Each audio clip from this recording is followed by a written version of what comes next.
자, 교권 침해로 보는 이것도 마찬가지입니다. 이건 시간이 없어서 자세하게 설명을 하지 않겠습니다. 교권 침해가 이렇게 많이 일어난다고 생각을 하고 있고, 또 우리 객관적으로 아동 학대에 대해서 한번 생각해 보면 아동 학대를 제일 많이 하는 사람이 누구냐? 바로 친부모지, 친부. 부모님이 행복하다면 침해가 일어나지 않을 거예요. 집에서 학대를 당하고 집에서 존중을 받지 못하는 학생들이 학교 와서 꼭 문제를 일으킵니다. 그냥 우리 부장님이 제일 잘 아실 거니까 학교에서 문제 일으키는 학생 중에 집에 문제가 없는 학생이 있었습니까? 집에서는 아주 행복한 가정이고 집에서 부모님에게도 다 하고 또 부모님이 학생을 아주 존중해주는 그런 집인데 학생이 학교에서 문제를 일으킨다. 거의 없습니다. 대부분이 집에서 행복하지 못하니까 그 행복하지 못한 학생들이 학교에 오면 바로 교권 침해도 일으키고 또 친구들을 폭행하기도 하고 그런 문제를. 그래서 아까 보았던 이 청소년이 행복하지 않은 이유 학업 부담 때문이다. 이거는 우리 사회가 만들어낸 거짓말이에요. 저희들이 학교 다닐 때 행복하지 못한 이유가 성적 때문이었습니까?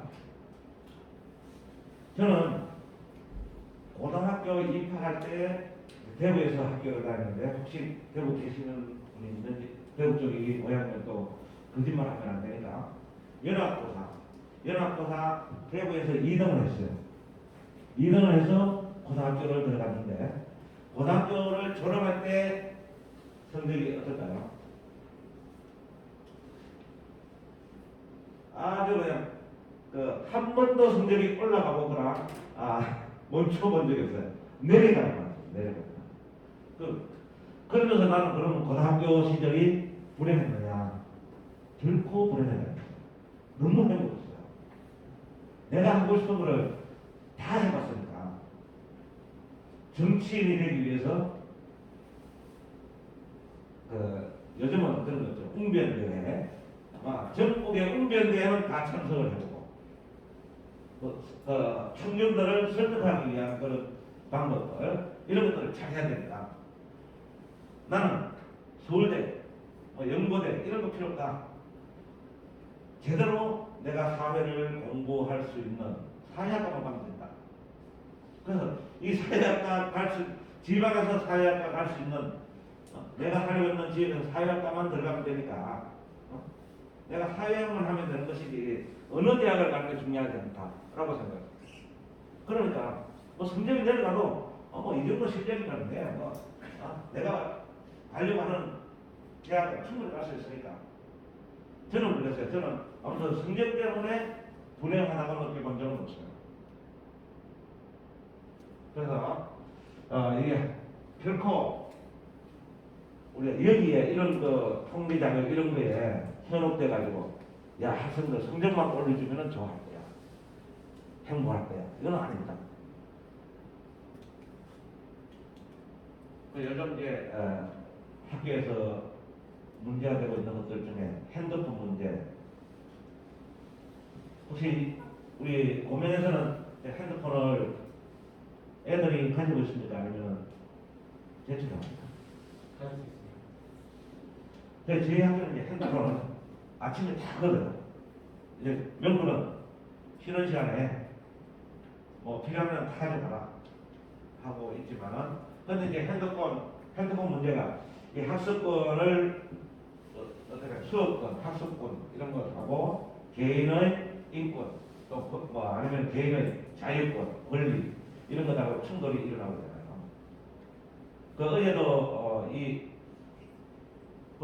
상벌점 조항 때문에 온라인 회의 교육청하고 이제 온라인 회의를 한 3시간 넘게 했어요.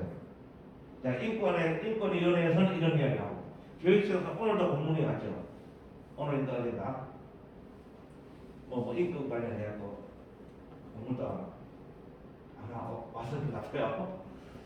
그 이제 교칙 관련 이런 것들이 계속 그냥 뭐를 고쳐라, 뭐 아니면은 뭐 이 부분을 없애라, 아니면 이 부분을 이렇게 고쳐라, 이런 내용들이 계속 공문이 오는데 아마 이제 우리 다른 선생님들이 느끼지 못하는 그 압박감을 아마 우리 학생부장 선생님께서는 느끼고 계실 거예요. 5년 탈모증 안 오시죠? 네, 다행입니다. 아주 마음이 강하신 분이기 때문에 이 논쟁들은 수도 없이 납니다. 그런데 지금 정작 우리보다 민주주의가 먼저 시작되었다. 이 영국 같은 경우는 핸드폰을 다 걷어버리고 무단격선, 무단증압, 무단저택 이런 것들을 전부 다 싸그리 그냥 썰어버리겠다. 국가 정책으로 이렇게 하고 있습니다. 그런데 우리 선생님들은 그러면은 어디로 가야 될까? 응? 이런 혼란스러운 시대에 살고 있는 우리 선생님들은 어디로 가야 될까? 이거는 우리 학교의 영상반 학생이 설정을 해가지고 찍었는데 제 뒷모습입니다. 멋있죠? 학생 인권 조례 이후에 우리가 그러면 뭘 고민해야 될까? 그 학생 인권 조례 이후에 학생들의 가장 어려운 부분들을 우리 선생님들을 대상으로 조사해 보니까 면학 분위기, 또 어떤 문제가 생겼을 때 제재 수단이 문제 없다. 그 다음에 욕설, 불선한 은행, 두발, 교복, 뭐 이런 일들이 전부 다입니다.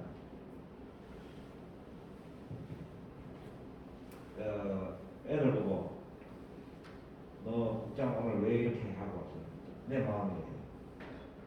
야 떠들지 마. 자유예요. 잠자는데 깨우면 어떡해요? 잠도 못 자요?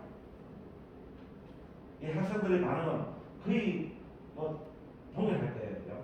그럴 때 선생님들은 어떤 마음일까? 확 올라오죠 그냥. 이제 한번 보겠습니다. 또 그럼에도 불구하고 아무리 그렇지만은 우리 교직 만족도 한번 보겠습니다. 교직 만족도를 보면은 12년도, 16년도 요 시기에 그래도 5, 60%, 70%까지 되었는데 22년도 33%로 그 다음에 이게 교직을 선택하겠다고 하는 것은 아예 30%도 되지 않고 이렇게 떠들리고 있어요. 만족도. 근데 이제 학생들은 또 웃기죠. 이 말도 지시도 안 듣고 이것들이 매일 그냥 썩소리고 하는 이런 놈들이 희망 직업 조사 결과 보니까 초등학생은 요 4위, 5위에 이제 교사가 있습니다. 그 다음에 중학교는 1위가 교사예요. 그럼 고등학교는 어떻게 될까요? 고등학교 한번 보겠습니다. 고등학교도 희망 직업 1위가 교사입니다. 여기에 여러분들은 희망을 가지고 다시 한 번 더 힘을 내셔야 됩니다. 그래도 학생들이 제일 희망하는 직종이 교사다.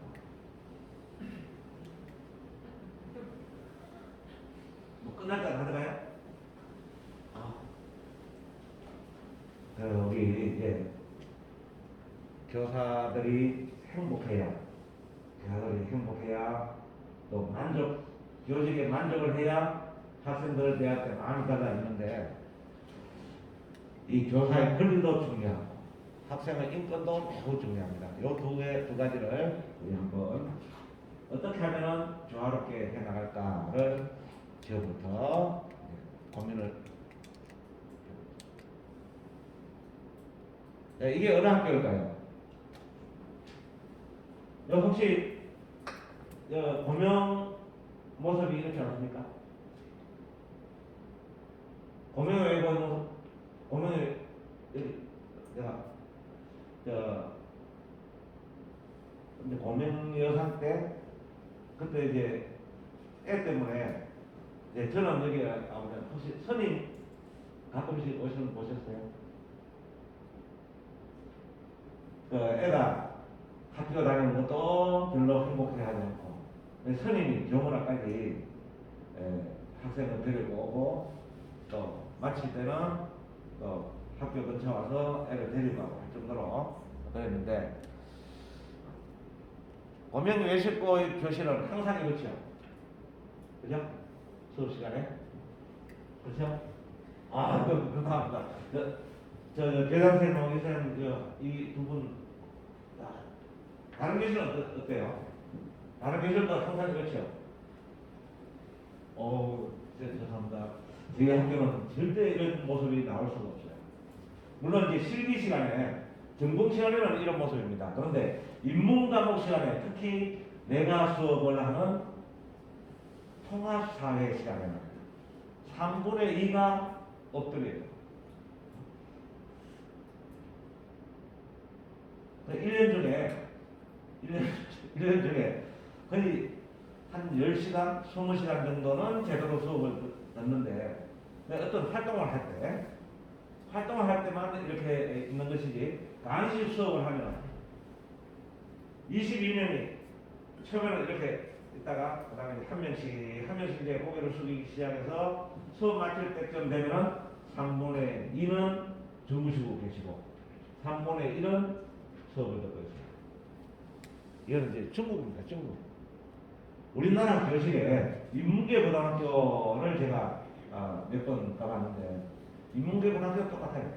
인문계는 아예 요 앞에 두 줄 정도는 공부하는 학생들. 나머지는 전부 다 그냥 포기하고 잠자는 학생들. 그 앞에는 앞으로 잠자지 않은 학생들 앞으로 나오라고 그러고 나머지는 뒤에서 수업하게 될까 이제 그렇게 수업을 하고 있는 경우가 많습니다. 자, 이거는 이제 우리나라의 모 학교인데 여기 누가 있습니까? 여기 뒤에 공개 수업을 하고 또 학생들도 이렇게 참여하는 수업. 매일 이렇게 수업을 들면서 수업을 할 수 있으면 저도 행복하겠어요.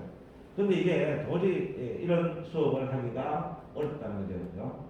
그래서 한 달에 몇 번 정도는 잔잔한 학생이 없는 수업이 가능하지만 대부분의 수업 시간은 이렇게 할 수가 없다는 거죠.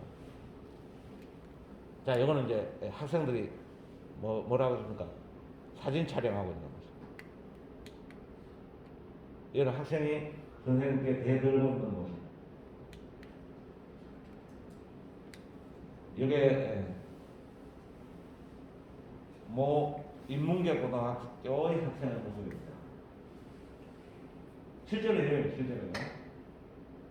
설마 이럴까 그러지만은 실제로 이런 학교들이 있다는 겁니다. 그럼 이제 이 과정에서 이런 모습에서 선생님들이 학생들을 깨우거나 그러면 어떻게 될까요? 또 인권 침해라고 문제가 생깁니다. 이 인권 침해는 언제 일어날 수 있을까? 학생들이 등교하는 순간부터 집에 가는 그 시간까지 언제든지 우리에 의해서, 교사들에 의해서 학생의 인권 침해는 일어날 수가 있다는 겁니다. 그런데 이게 인권 침해라든지 이런 것들은 누구의 입장을 바라봐야 되느냐 하면 학생의 입장에서 바라봐야 돼요. 학생이 집에서 행복하다면 학교 와서 어떤 일이 생기더라도 거기에 대해서 대응할 수 있는 힘이 있는데 집에서 행복하지 못한 학생들은 학교에 와서도 벌써 대응 능력이 쉽게 말하면 병으로 보면 면역력이 없는 거예요. 그래서 조그마한 말 한마디에도 상처를 받을 수가 있습니다. 그 상처받았다 그러면 그건 인권 침해가 될 수 있는 소지가 되는 거예요. 그래서 우리가 항상 학생들 대할 때 마음의 여유를 가지고 그렇게 대해주면 좋겠다 하는 겁니다. 등교를 하는데 왜 늦었어? 너 엄마가 안 깨웠니? 너 엄마가 너 포기했구나. 틀린 거 치네요. 그리고 교실 들어와서 이제 담임 선생님 조회를 할 때에 너는 인간이 왜 그래? 우리가 과거에는 이런 말들이 전혀 문제가 되지 않았습니다. 네가 인간이냐? 사실 저도 가끔씩 그러면 인권 침해를 하지 않느냐? 인권 침해를 하는 경우가 생겨요. 그럼 어떻게 해야 될까? 즉시 학생의 표정이 변하면 야 기분 나쁘구나 미안해 꼭 하셔야 된다고. 애가 인상을 속였다고 야 이 새끼야 나한테 대들어 큰일 나는 거야. 그래서 학생의 표정이 바뀌는 순간 학생의 감정 상태를 반드시 살펴봐야 돼요. 그리고 기분 나쁘다 그러면은 기분 나빴으면 미안하다. 그리고 내가 이렇게 이야기하는 거에 대한 설명을 하고 그리고 이 내 행동이 너에게 상처를 줬다면 미안하다는 의사표시를 꼭 하셔야 됩니다. 그 다음 수업할 때도 마찬가지 수업할 때도 우리 지각하는 학생들 많잖아요. 요즘은 뭐 심심하면 조퇴하고 심심하면 지각하고 또 아프다고 안 보내면 어떡해? 왜 아픈데 안 보낸대요? 야무실에 가겠다 그러면 야무실 보면은 야무실 가는 학생들 별로 없죠? 없어요? 실습 시간에는 잘 안 가. 근데 꼭 인문과목 시간에는 야무실 잘 가요. 국어 선생님 손들어 보세요. 국어 선생님. 국어 시간에 야무실 가겠다는 학생들 나와야 안 나와요? 철저하게 이사장님, 참 교장선생님 귀 좀 막으시고 가끔요. 네. 근데 실습 시간에는 거의 안 나오죠. 네? 특히 요리하거나 이런 시간에는 뭐 야무실 하루도 안 가요. 그런데 이제 인문과목 시간에는 그런 일들이 많이 생길 수가 있습니다. 그 다음에 이제 또 실습 이야기를 했는 김에 실습을 하다가 특히 이제 여기 조리나 이런 걸 할 때 칼을 들고 하잖아요. 칼 들고 하다가 뭐 재료를 썰다가 애가 뭘 잘못했다 그랬을 때 칼을 들고 야 이마 하는 순간 어떻게 될까요? 큰일 나는 거예요. 이게 걸지 않는 것밖에 없어요. 그 친구가 그 상대방 친구가 그에 대해서 일체 말하냐고 어이 선생님 무서워요. 넣고 이야기해요. 뭐 이렇게 넘어가면 괜찮은데 선생님 칼을 들고 이래. 나를 보고 이야기했다. 난리 납니다. 특히 이제 조리를 하거나 뭐 이런 거 했을 때, 그 다음에 이제 또 다른 여러 가지 도구를 사용할 때, 뭐 샌드위치 같은 이런 거, 뭐 그릇 또 마찬가지로 프라이팬 같은 거 이런 것도 들고는 뭐 말 잘못하면은 아주 많이 납니다. 이런 부분들. 그러니까 우리가 그런 위험 소지들이 어디서나 생길 수가 있는 거예요. 그래서 그 인권 침해가 일어날 수 있는 부분들은 선생님들이 학생들을 다 보내는 순간까지, 집에 보내는 순간까지, 그리고 또 온라인 수업을 할 때 거기에서 마찬가지입니다. 거기에서 애들이 뭐 질문을 하거나 이럴 때 아니면은 채팅창을 통해서 또 질문을 하거나 이랬을 때 거기에 걸었을 때 야 미친 소리 하지 마. 그 소리 그런 글을 쓰다가 문제가 일어난 그런 선생님도 있습니다.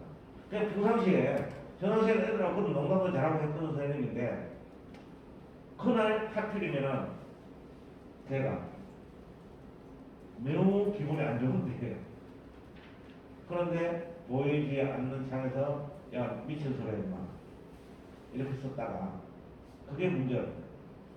이런 것들도 우리가 항상 생각을 해봐야 됩니다.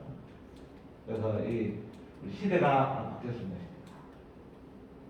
자, 이 시기 같으면은 요 시기가 이제 제가 60대는 안 계시죠 여기?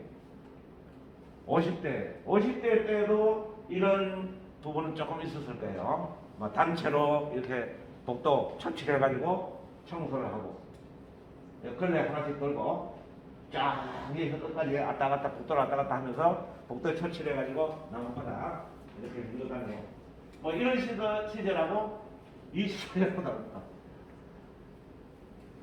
이분의 모습을 보고 야 지금 제가 아무리 찾아가도 고개를 들고 있는 학생이 한 명도 없어요. 근데 이 선생님은 그냥 이때의 마음이 어떨까?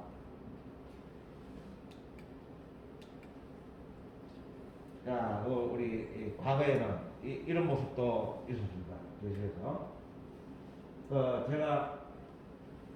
제가 처음 이제 91년도에 학교에 왔는데 그 당시에 저도 약간 과격한 그런 항상 문명이 정도 아니고 거의 한 10년 가까이는 그 마포에 철길이 있었어요. 철길 위에 등교 시간, 하교 시간에는 철길 가운데 서가지고 몽둥이를 보이고 있습니다. 다른 학생들하고, 다른 학교 학생들하고 저희 학교 학생들하고 패싸움이 일어나고 이러기 때문에 옛날 동도공고 저희 학교 이름이 다 아시죠? 동도공고 그때는 서울 시내 최고의 깡패 학교 또 아주 이름을 날리던 시절이니까 그래서 철길에 서가지고 몽둥이 들고 철길에서 서 있어요. 안 그러면 이제 그 주변 학생들 특히 우리 학교 학생들한테 매일 얻어맞으니까 이제 그런 시절을 봐 이제 그런 시절이 아마 이 시절이지 않았을까. 그래서 이 시기의 이런 모습들은 이제 아니다 이거죠. 요즘은 또 학교에서 또 이런 일들이 나죠. 그 선생님들이 학생들 인권을 침해하는 경우도 있지만은 학생들 간에 일어나는 이런 그 일들. 요거는 이제 또 우리 특히 특수학교는 학생들을 취업을 보내잖아요. 취업을 보냈을 때 그 취업처에서 일어날 수 있는 학생 인권, 노동 인권 이런 것들도 꼭 생각을 해보시고 그리고 나중에 선생님들이 그 학생들 취업처에 이제 방문을 할 때가 있잖아요. 그럴 때 제일 먼저 살펴봐야 될 것이 이 학생이 여기에 근무하면서 인권 침해적인 요소를 당하고는 있지 않은가 이걸 꼭 살펴봐야 됩니다. 그럼 이제 인권 침해가 일어났을 때 선생님들께서 학생들 인권 침해를 하는 선생님을 도왔을 때 어떻게 해야 될까? 바로 말해야 됩니다.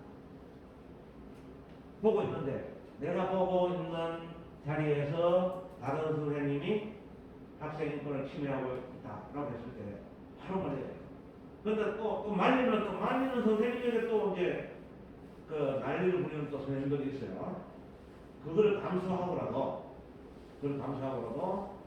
학생 인권 침해가 일어나는 모습을 보이면 즉시 중지를 요청합니다. 그리고 가해자, 피해자를 분리를 하고 이런 선생님들 간에 일어나는 문제도 마찬가지예요. 그리고 그 학생은 이야기를 경청을 하고 그 다음에 또 주의해야 될 게 그 과정에서 같이 인권 침해를 하는 경우가 생겨요. 네가 잘못했어. 선생님 말씀이 오라. 넌 왜 그러니? 그 순간 어떻게 될까요? 공동 가해자가 될 수 있는 거예요. 그래서 그냥 이야기만 들어주는 거예요. 애가 뭐라고 하는지 이야기만 들어주는 거예요. 이게 아주 중요한 겁니다.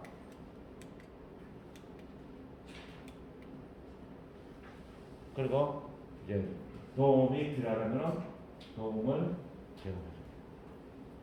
요 과정이 필요합니다. 꼭 필요합니다.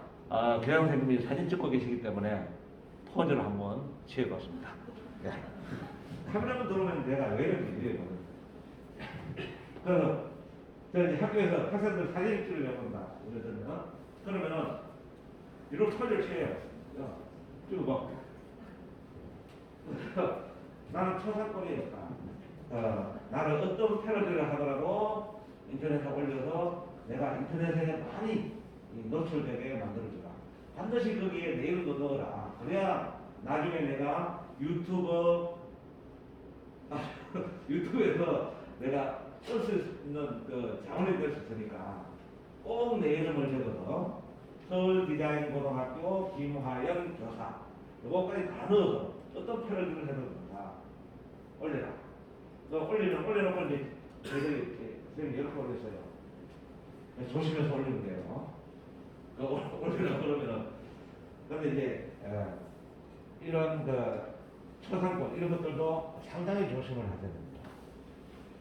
그래서 학생들 얼굴이라든지 이런 것들을 함부로 인터넷에 올려준다든지 선생님들도 혹시 이제 여기서 제 사진 찍어서 올리셔도 괜찮아요. 저는 초상권을 포기했으니까 어떤 뭐 내용을 올려도 관계없습니다. 선생님이 만약에 이제 그 학생들에게 이런 피해를 당했다. 그런 선배 선생님들을 찾아서 꼭 상의를 하셔야 되고 또 내 안전이 확보되지 않으면 안 되니까 꼭 선생님들이 어떤 이제 문제가 학생들하고 충돌이 일어났을 때 자리를 안 피해요. 끝까지 학생들하고 사생 결판을 내려고 합니다. 사생 결판 내지 마시고 학생들이 선생님들에게 이런 인권 침해적인, 교권 침해적인 그런 묘사를 했다. 그러면은 싸움에서 제일 좋은 건 그냥 36개 도망친 거예요. 교실에서 어떤 충돌이 일어나다 보면은 거기에서 문제는 꼭 생기는 거예요. 그러니까 충돌이 일어날 것 같으면은 36개 도망가는 거예요. 그게 최고의 방법입니다. 일단 자리를 피했다가 서로의 감정이 가라앉고 난 뒤에 그때 다시 이야기를 하면은 문제는 쉽게 해결됩니다. 그런데 그 자리에서 충돌이 일어났을 때 그 자리에서 그냥 사생 결판을 하겠다고 그러다 보면은 여러 가지 말 실수도 하게 되고 그렇습니다. 자, 이런 과정들 이런 것들이 꼭 필요합니다. 그런데 선생님들이 만약에 가해자가 됐을 때 타인이 피해를 입었다는 사실을 강조드리자. 내가 말 실수를 하고 행동, 특히 요즘 또 뭡니까 성추행 문제 여기에 이제 여학생들 어제 보니까 어제 안 보고 예습을 많이 했기 때문에 한 소름 전해봤습니다. 어제 보니까 그 여학생 비율이 더 많더라고요. 한 60몇 프로 그렇고. 근데 그 여학생 비율이 많은데 여학생들 특히 남자 선생들은 여학생들의 신체 어디에 손을 대더라도 잘못하면 성추행범이 되고 있습니다. 어떤 느낌으로 받았는가 해요. 그래서 제가 앞에 교문에서 하이파이브 할 때 손 뻗었다 합니다.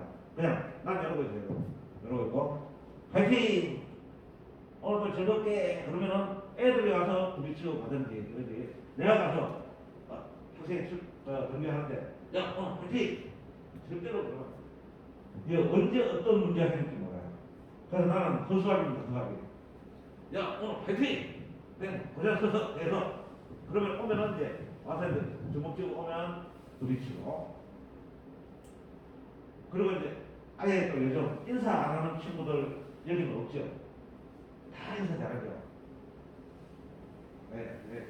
다른 분들은 밑으로 나가있고 우리 학생들한테는 살짝 들어가고 인사 잘합니다. 네, 잘합니다. 안 하는 학생들 없습니다. 네, 대다수 다. 지금 솔직하게. 야, 내가 여기 대학원에 좀 힘좀 써서 학교 지킴이라서 좀 회식하고 우리 학교들은 내가 반갑습니다 그러면은 한 80% 정도는 예, 인사를 해요. 인사를 하는데 한 20% 정도는 이렇게 지나갑니다. 그 다음에 또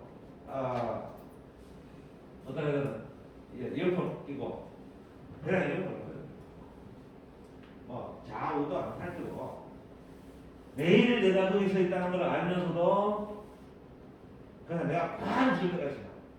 반갑습니다. 그러면 이제 전부 다 시선들이 쫙 하는데 그러면 한 번씩 하트 한 번씩 날리면 그때서야 이제 와 그러고 불쌍하니까 그 학생들이 나에게 그런 호감을 가질 필요가 없어요. 그냥 아이고 할아버지가 나와서 맨날 저러고 있으니까 이제 불쌍하니까 한번 반응을 보여주자.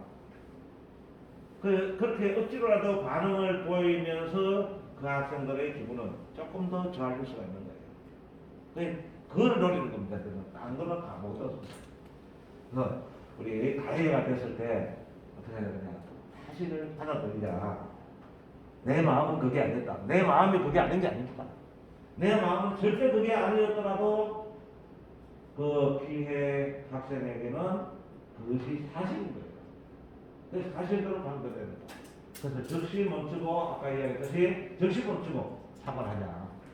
그 다음에 나중에 어떤 문제가 생기고 난 뒤에 할 때 거짓말은 거짓말을 약해 돼요. 그래서 사실대로 이야기하는 것이 가장 중요합니다. 그 다음에 2차 피해를 방지하고 재발 방지를 위해서 적극적으로 노력해야 됩니다.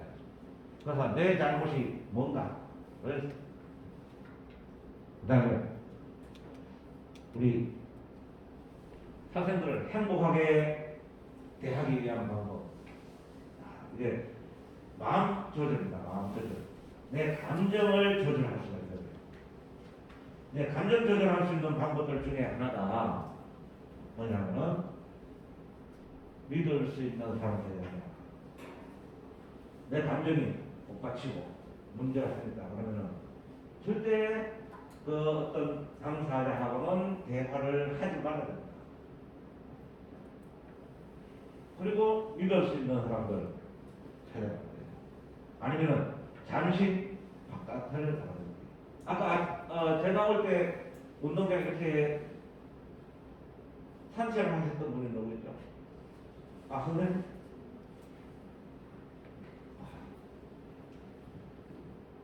왔다 갔다 아무것도 아닌 것 같지만은 그 순간 마음이 아주 정화가 되는 거예요. 그렇죠? 쓸데없이 왔다 갔다 하신 거예요? 그렇죠? 바깥에 나가서 잠시 왔다 갔다 하는 그 순간 마음이 가라앉을 수가 있다는 겁니다. 아니면은 물 한 잔, 차 한 잔 혼자 마시면서 생각해보고 아니면은 또 다른 거 우리 요즘 강아지, 고양이 키우는 사람들 많잖아요. 그거 왜 키울까요? 강아지를 좋아해서 고양이를 좋아해서가 아니에요. 마음 둘 곳이 없는데 마음 둘 곳이 현대인들이 반려동물들을 많이 애완동물이 안 그러잖아요. 애완동물이라고 하면 이건 잘못된 거예요.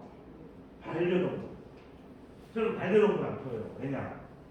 저는 마음 둘 곳이 너무 많기 때문에 특히 이제 저는 우리 아내에게 항상 마음이 가 있으니까 세상 다른 데 마음 둘 곳이 없어요. 우리 집사람 이외에는 난 마음 둘 곳이 없어.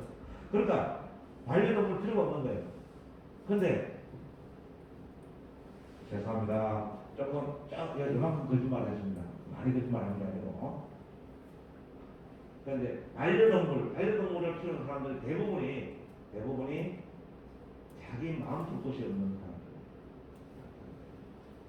그 어떤 사람들은 고양이 밥을 주고 다니고 이러지 않겠거리요. 그런 사람들 다 그런 마음들이다. 마음 구석을 찾아보면은 다 그런 사람들이다. 그래서 나를 안정시켜 주는 것이 무엇이 있을까? 돌 한 개 더 좋다 이거예요. 책상 위에다가 예쁜 돌. 뭐 운동장에서 돌을 한 개 줘도 좋고, 아니면은 어디 여행을 갔다가 뭐 돌 하나 줘 자기 닮은 거. 뭐 아무 돈이나 딱 주우면은 나하고 닮아 있잖아요.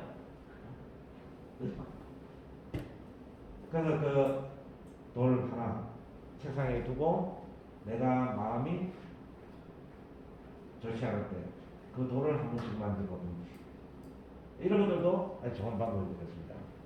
그 다음에 이제 문제를 다른 관점에서 바라보려고 하는 거예요. 우리 통합사회 선생님은 아마 이렇게 잘 하실 거예요. 통합사회 선생님 어디 계신지 모르겠네요. 네, 선물 한 개 드릴 테니까 통합사회 선생님. 아, 예. 그 교과서 앞부분에 나오는 게 뭐가 있죠? 네? 아니, 행복인데, 예, 관점. 사회 현상을 올바르게 파악하기 위한 관점. 그죠? 우리 통합사회는 시간적, 공간적, 사회적, 윤리적 관점에서 바라보자. 사적인 시각에서 바라보자. 그래야 사회 현상을 제대로 바라볼 수가 있다. 우리 사람에 대한 것도 마찬가지예요. 그러니까 내 입장에서만 모든 것을 바라볼 것이 아니라 다른 사람의 입장에서도 뭔가. 그래서 우리 또 이제 우리 교장 선생님이나 교감 선생님 아니면 부장 선생님들이 어떤 일을 하려고 할 때 선생님들이 잘 호응을 안 할 때가 많아요. 그러면 부장의 마음은 어떨까? 교장의 마음은 어떨까? 그 관점에서 한번 바라볼 필요가 있거든요. 이 내용 인사하는 것까지 안 가죠? 또 교장 선생님이 제 강의에서 이세영님 이야기했다고도 안 그러겠죠? 네. 살이 바뀌어오니까 이세영님이 교장 선생님이나 교감 선생님께 어떤 지시하는 내용이 있어요. 그럴 때 이거 선생님들에게 여러 가지 어려움을 주는 건데도 그런 마음을 가지고 있으면서도 어쩔 수 없이 해야 되는 것들이 많잖아요. 그죠? 아닐까요? 맞죠? 네. 그래서 그것을 한번 생각해 보자. 또 부장님들 뭐 쪽지나 아니면은 그 메신저로 이렇게 뭘 알려주나 뭐 에이씨 뭐 이런 분들 있잖아요. 야